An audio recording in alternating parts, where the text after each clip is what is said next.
So next up, we're going to have another conversation with a different perspective. We're doing 3 of these Fireside Chats, just so you're aware. I'm sure you've looked at the agenda, but trying to bring a number of perspectives to some of the issues that we're dealing with. And so Nate Hanson is the president of LS Power Generation, where he's held that role for over 12 years. Prior to joining LS Power, Nate was a vice president of NextEra Resources Power Marketing Division, responsible for wholesale load serving transaction and commodity hedge strategies. And he also had responsibility for asset management and development, including mergers and acquisitions for its Northeast portfolio. Prior to that, Nate worked for the Intercontinental Energy Corporation, focusing on power plants and large industrial development and asset management. And he began his career at General Electric, where he focused on training and operations of power plants utilized in the naval nuclear program. Something makes me think you may get a small modular reactor question before we're done here. So Nate holds a BS in mechanical engineering from Worcester Polytechnic Institute and an MBA with honors from the Rensselaer Polytechnic Institute. So we asked Nate to join us to talk a little bit about both the asset ownership business, but also where LS Power is looking at making investments in both now and the future. So that's kind of what we want to talk about. Please note, you can still use that question submission device, and Christina will do the transcribing and walk those up here as we get through our discussion. So Nate, let's kind of jump right in. There's been a lot of exciting announcements in the fairly recent past from LS. Can you give us kind of a brief overview about LS Power and kind of the company's diverse portfolio? Sure. Maybe before we get started, I always find it interesting that you hold this conference during March Madness, which, and especially this year with a few of the upsets, and you have Princeton and Florida Atlantic in the Sweet 16, who would have guessed? But when you look at what's going on in our business, it's, we're a year later from when we held this last time. And if you really step back and think, how much progress have we really made to facilitating the transition, either on a regulatory basis or even legislatively? I don't think we really made any progress. And we're basically a year forward, closer to, having to manage the issues that are showing up in the grid in California and Texas and PJM in New England over the Christmas period. So the question is, where do we go from here? We need to really accelerate, how we think about and how we participate in resolving how we move forward so we can provide the reliability and frankly, the reliability at a very effective cost, because without being cost effective, consumers are going to revolt and the whole thing will be a failure. So look, a couple things I wrote down when Jim Robb was speaking, and I think he brings a very practical sense to how you need to manage the grid, and maybe I'll just repeat them quickly and then we can go on to, Sure. Managing the pace of the transition is critical. We have legislation and regulations that are going to allow as many renewables into the space as we can. The question is, that's great, but can you manage the grid when you do that? And I would argue we're on the tip of being able to manage it effectively even right now.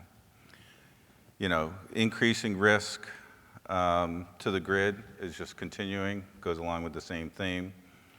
Figure out how to retain resources. Our belief, and Caroline just mentioned it, is retaining the existing assets is the least cost alternative to making sure we can balance the grid. And I think there's a disregard with respect to how we compensate assets that are on the system today. And you're starting to see some of those go away. And I can talk a little bit more about that as we go forward. And RTOs, the other thing he said, RTOs need to revisit the market rules. It goes along with the same thing. How are we going to move forward with this transition and do it in a reliable and cost-effective manner? And I think he touches on a lot of the points that he knows needs to be maintained to operate the grid reliably. And we've had failures of that. So LS Power, what are we doing? A little bit of everything. We're an investor in the energy space.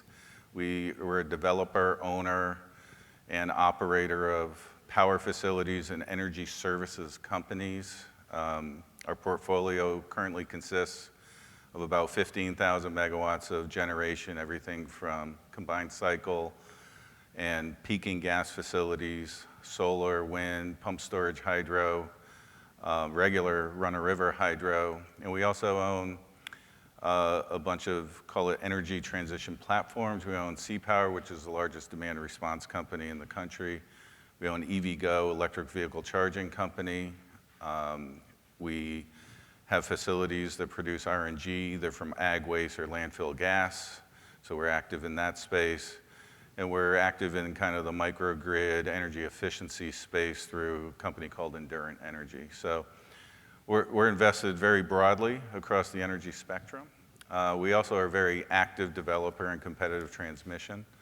We've been involved with that since Order 1000 came out and continue to be very, very active in that space. So. That's a lot. You cover kind of the waterfront, so to speak. And it's funny that you mentioned March Madness. I never put that together. Here we are saying, oh, we're planning this around the cherry blossoms, but it also happens to be right in the middle of March Madness. So there's a lot of discussion on the Hill today about viewing this as an energy transition, and I tried to kind of rebrand that a little bit as the energy expansion. And your diverse portfolio is certainly a testament to the fact that we have to deliver on all fronts, you know, the proverbial walk and chew gum at the same time that I think some people aren't sure we can do, and I'm convinced we can. So in addition to gas plants and other fossil generation, you know, kind of the legacy plants, LS is actively developing renewables and battery storage. You mentioned a little bit about that to work alongside the natural gas fleet. How do you view the positioning of LS's renewable portfolio today of the resources that you own, and where do you see it going as this energy expansion or transition as it goes forward? Yeah, look, it'll be a big part of it. Renewable development or renewable resources are really the lowest cost carbon-free energy source today. We'll continue to expand that. This is a long-term trend that we are in right now. You know, a couple years ago, we packaged a bunch of assets together and created a company called Rev Renewables. Mm-hmm. Rev Renewables is really our pump storage hydro fleet, our battery fleet, and a solar fleet along with a wind farm. But it was really developed as an operating company to really fund the development of a renewable, mostly solar, some wind pipeline of assets. We think, you know, to really grow this area, you need to have capital committed to it. Mm-hmm. And we felt this was the most efficient way to source capital to fund that renewable development. And, you know, they're working on a pipeline of up to about 10,000 additional megawatts. I think similar companies are doing other things or similar things where, you know, it's been a little slow, mostly maybe tied to the interconnection queue issues, to really get that development pipeline, you know, committed and in the ground and operating.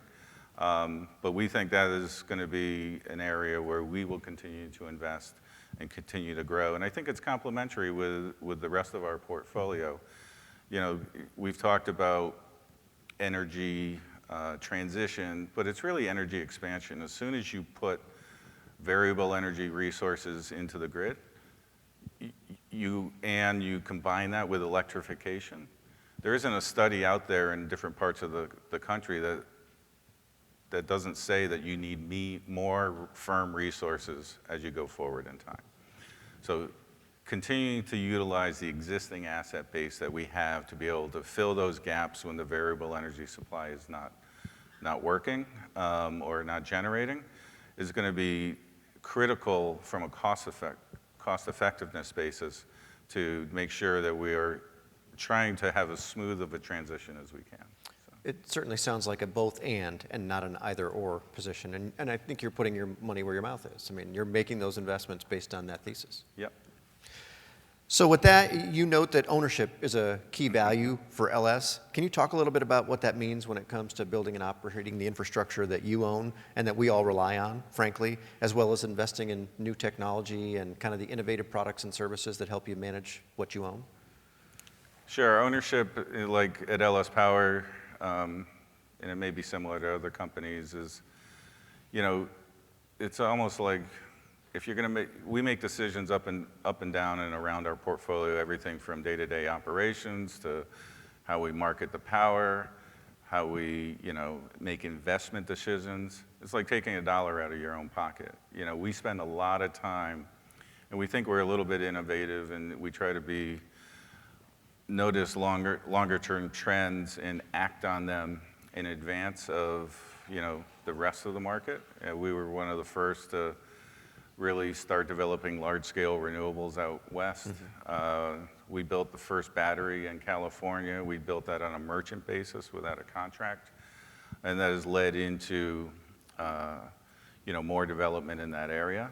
But what we try to do is spend a lot of time developing our view on what are the services that the grid is going to need 5 years from now, 10 years from now. And how are they going to be able to manage the physical reality, as Jim talked about when we started today, the physical reality of how you need to operate the grid.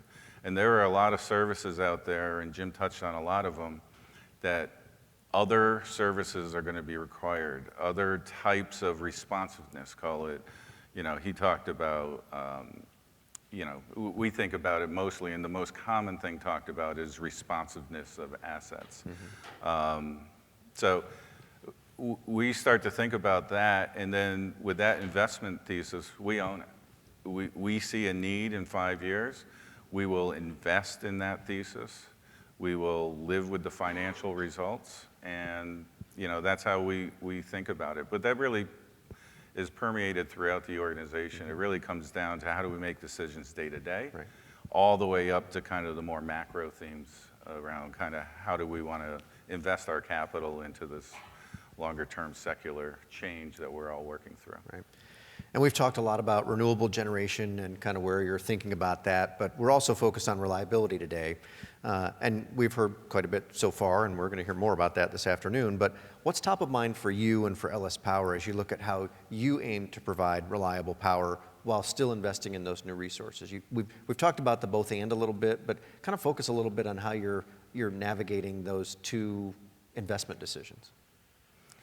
Yeah, look, we have an operating fleet. We spend a lot of time utilizing that fleet to provide the reliability services that we provide to the grid today across the country. I think what's top of mind is really whether or not we think there's adequate compensation in the markets that those resources can achieve on a go-forward basis. There's a lot of, I would say, pressure on assets within the restructured markets today based on market rule changes, and we'll be specific, I guess, might as well rip the Band-Aid off, and Manu can address it later on with his discussion. But, with the changes that have been made within the PJM market, specifically with the market seller offer cap changes, and maybe a little bit less so, but the MOPR changes,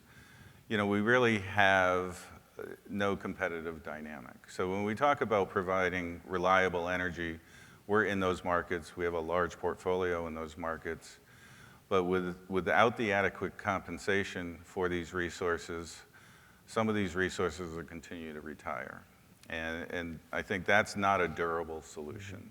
Especially if you look at the last PJM auction clear, 5 zones cleared within 5% of not having enough resources. We went through the whole debacle of having to go reprice the DPL zone. Otherwise, it would have probably cleared very high. I'm not sure what the number would have been. But you also have 5 zones, DPL being one of them, that are very on the edge, on the hundreds of megawatts level on the edge of being in the same position. So the way the capacity market works there is right now with the market seller offer cap, you basically have a flat supply curve until you run out of enough resources, and then you're going to clear at a very high level. I don't think that's a great market structure to provide the right incentives to develop kind of long-term fixed assets, infrastructure type assets on a year-to-year boom-bust type of pricing mechanism. So I think top of mind with the reliability is what are we going to do with the market constructs where they stand today? You have when you think about the reliability markets, and we'll talk about the capacity, in PJM you have a construct where you can lose 7 years of effective capacity prices in less than 2 days. And in New England, the way the penalty mechanism works, you're capped out after 2 hours, so why would you provide the reliability services beyond that point? So I think there's a middle ground that we need to start working towards to see how these all work together to provide the appropriate signal to invest in these markets. I would argue the capital markets are very aware of the low clearing prices in PJM. So people that own assets or have capital structures that were put on in the last few years probably aren't meeting what their investment projections were. And that puts stress on the existing assets, but it also puts stress on assets that need to be refinanced. And probably more importantly, it really moves the capital away, or it makes people question whether they want to invest in new resources in the markets, because that's what we're going to need.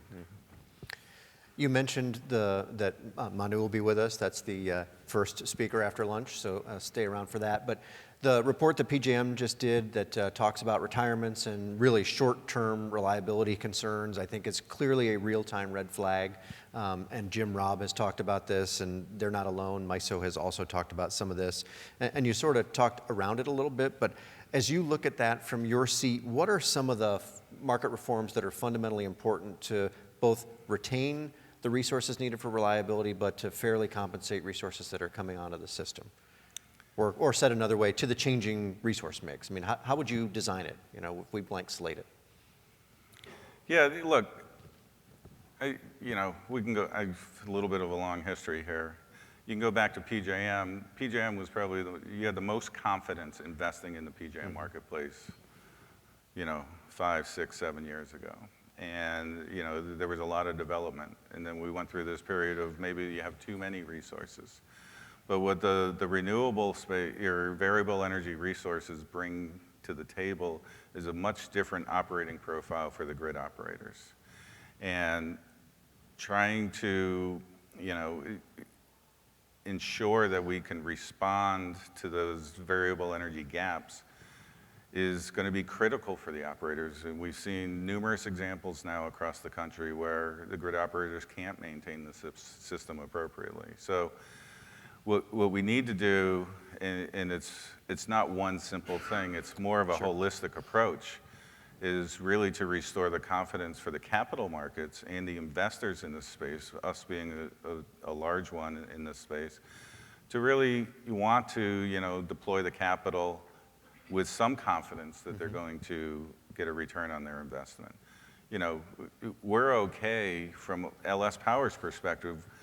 We don't need to have a locked up contract to be able to invest dollars. As I mentioned, we developed a battery in California without a contract, and just relying on the volatility that we thought would show up in that marketplace.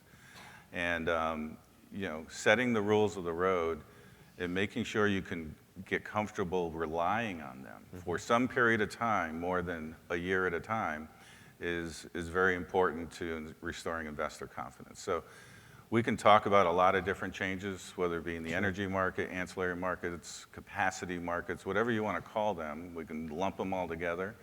And but at the end of the day, it needs to be rules of the road. People need to be able to have the confidence that they'll be able to rely on them for an investment period. And as Caroline mentioned, these are not short term. You're not getting a 1-year payback or a 3-year payback on these assets. It's much longer than that. As you look at what you just described, and I mean, that's clearly durable and sustainable markets are what we're advocating for. That's what's needed for investment. How would you encourage policymakers or regulators to think about the decisions that they make, whether it's legislatively, whether it's administrative agency decisions, or if it is through FERC, who is addressing questions around market design? What advice would you give them in order to help from the investor and owner perspective to think about the impact of their decisions? Yeah, look, it almost seems like we're living in a world where there's political statements on one side trying to score some points to make sure that we're either have a lower carbon footprint than some other state or area. than the physical reality of actually providing reliable electricity at a cost-effective rate to all the residents that you serve. So there's two pieces to that. And we focus more on the reliable nature of it. I think the more we can spread the word, and I'm glad Jim continues to talk about the issues in which I think are getting more imminent, and Mano will talk about how he sees them becoming more imminent in his market area. I mean, a year ago we said, well, we have some time. Well, the time is of the essence, and it's not really, it's not like a renewable versus a fossil discussion. We all know we're moving. We want to lower the carbon density of our energy supply. That's going to take time to do it in a responsible manner such that we can do it reliably. And so, look, the more we can just bring the practical reality to the discussion, I think will benefit all of us. So. Yeah, the gap between aspirational goals and operational realities seems to be growing, and that's the gap we're supposed to be trying to close, I think. So there's a lot of discussion around the importance of transmission and other infrastructure, and of course, LS is one of the only competitive power companies that participates in competitive transmission infrastructure. And by last count, with about 680 miles of high voltage transmission completed and another 100 under construction, you've got the distinction of winning the first competitive solicitation in transmission for both PJM and MISO. So I guess while we're a generation organization, certainly transmission is part of the puzzle. Why is LS so focused on transmission in addition to generation? And what do you see are the benefits of competitive transmission to solving some of these problems? Look, transmission is going to be a key element of the solutions here. If you look at a map of the United States and where all I would say the the areas where you should develop renewables for solar, it's the desert Southwest, for wind. The most profitable areas is really the middle of the country and the north side of the country, and it's all the areas where people really don't live. So you need to get that power to load, and we've been working on that for many years. We also participated in the CREZ process back in Texas, where it was the same solution. All the good wind resource was out in West Texas. There was no load there, so you had to bring it to load. I think more, just across the country, we need to do more of that. There's a lot of obstacles. There's a lot of, when we talk about the competitive transmission space, there's a lot of state issues around ROFR laws where, the incumbent utilities can build the transmission or have the first right to build the transmission. And we don't think that's the best solution for customers. We've always felt that we could bring innovation to this space. Most of this is through long-term planning studies where a transmission solution is proposed, and then you can bid on it either as is or come up with an alternative solution. So we've been very successful in coming up with alternative solutions that are least costly. And we can also, from a financial perspective in certain areas, manage the risk for consumers, where we will fix costs as part of that offer to build the transmission. So whether it be just through innovative solutions or innovative financial tools that we are comfortable managing around, we think at the end of the day, we can build that at a lower cost for the consumer. And we've been competing for that, frankly, since LS Power was formed, where you're competing with utilities since they didn't build it, we could build it more cheaply and it'd be more cost effective for the customer. So transmission is right in our, ballywick in terms of being able to move that forward, and it provides the same opportunity to provide a smarter solution at a lower cost, and I think that benefits everybody. Yeah, I'm going to borrow Carolyn's line that the clue is in the name. I mean, when you talk about competitive transmission, that's kind of the key to what we want to talk about. So what's it take for a competitive power company to build transmission? So if you're on that side, I mean, what hurdles do you face? And I suspect we're going to hear permitting and siting, but you may have other things. Or on the flip side, what allows you to do it better? Why are you the better alternative? On the better side, I think we focused on are innovative and maybe creative solutions packages, either whether that be technical or financial. You know, but we're building the transmission as everybody else would build them once the solution is known. And so I don't think, you know, there are issues that either incumbent utilities or whatnot may have benefits around permitting or siting. So making sure that, you know, use of right-of-ways and other issues like that are, you know, level the playing field with respect to the use of those types of assets that you need to finish the transmission is very important. Whether the utility builds it, whether a competitive provider builds it, they should have the same rights to be able to complete the project once it's approved. And so those are that's a long discussion, and Sure. you know, we have people that focus on that every day of the year, Right. and it's so we'll continue to fight that fight, if you will. Yeah, let me just follow up on one point of that. How comfortable are you that the timeline to construct is actually achievable, or is the timeline for approvals really the hindrance to being able to do more, or is that just one of the challenges that you face in trying to help develop and build out what's clearly recognized by everyone as needed infrastructure? Yeah, they're all a little bit different. You know, it depends on the location and in how you designed your particular project. So you're going to have different issues with different projects. But, you know, we get comfortable, you know, we're bidding on these things. It's a firm bid. So we have to make sure that we're comfortable with the timing, the supply chain issues, everything that goes along with project development before we're offering that to the marketplace. And, you know, that will be an assessment of permitting and siting risk and, you know, alternatives if we can't have the route that we want, and all those types of issues that every project developer deals with. Yeah. So as we get close to the end of our allotted time, I'll ask you, what are you looking forward to, or what do you think the opportunities are for organizations like LS or others as you look at the energy expansion and where we're going? I mean, what's the thing that you're most excited about? Well, look, I think if you're not excited to be in the energy sector at this point in time, I'm not sure there's a better time, at least in my history, to be in this industry. There's so much going on, from, you know, expansion of existing facilities or repurposing of our existing facilities, to renewable development that we're involved with, to all these other little energy services companies that either are going to be supported by the electrification or I would say the energy efficiency initiatives around, you know, current commercial building use. The whole gamut. We can participate in all of that, and this is going to continue for a long time. So, you know, to take, you know, a 50, 60, 70-year history of energy production and how, you know, to commercial and residential development, and try to move that within people's timeframes of 100% clean energy by 2030 is not really practical.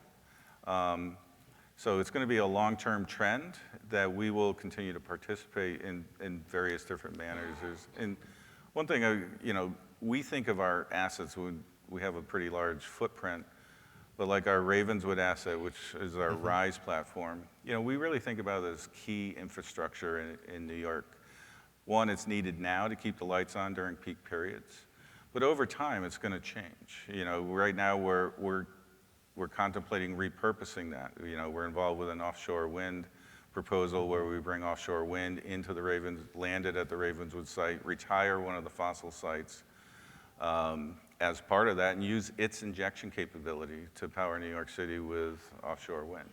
The one thing about New York City is it's very expensive to interconnect in other locations other than the 4 or 5 large power plants that were built and the whole structure was built around. So repurposing of existing sites or incrementally adding to them is something that we're looking around our existing portfolio all the time. Well, I know we're approaching the end of our time, but you've apparently pushed some buttons, so I'm going to ask at least a couple of questions of you. So how would you design markets so that load clearing prices are high enough to keep needed capacity online, And should we pay critical resources to stay online? I guess it's two questions, general, same flavor.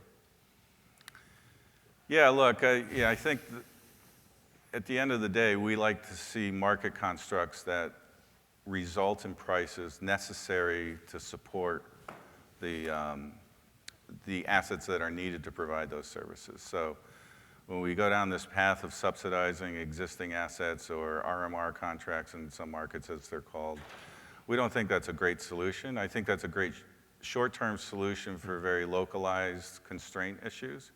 But at the end of the day, if you can't support the resources that you need in the market area to provide those services that you need, then the market is not constructed correctly. So, you know, one of the key things that we have thought about, we have a lot of peaking assets in our fleet. So they're very low fixed cost assets.